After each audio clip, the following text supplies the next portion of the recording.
What would happen to an unarmed horse if he met six ferocious wild wolves on the way? It would not be easy, and the horse would be in an unenviable position. In this story, that we will discover together. It was not an ordinary encounter, and no one imagined that the horse would surpass the six hungry wolves that way. The meeting between six wolves and a horse in a snow-capped mountain in Italy was spotted by a professional Italian photographer with his cameras.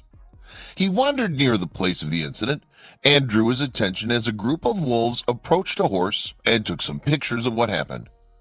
The wolves surrounded the horse, and it seemed at first glance that they wanted to attack him in order to prey on him. But the horse was neither nervous nor afraid and remained firmly in place. The horse seemed a huge corpse in front of those wolves, but it could have joined together to eliminate it. The strange thing is that the wolves remained hovering the horse and did not attack him, while the horse was shown reassuring and lying on the snow, rise and roam freely among the wolves.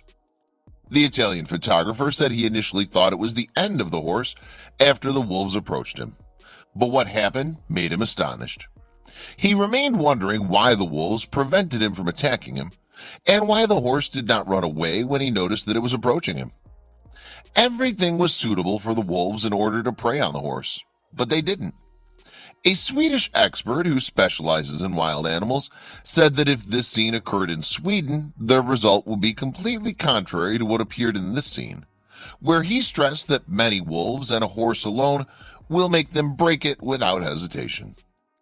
According to the Swedish expert, wolves in Italy rarely meet horses and are known to rarely meet large animals, which makes them only attack small-scale wild animals, such as rabbits, chickens, and other small pets. According to this wildlife expert, the wolves were not used to seeing a horse in front of them, which made them think that it was a huge animal and predator, and that approaching him could put them at risk.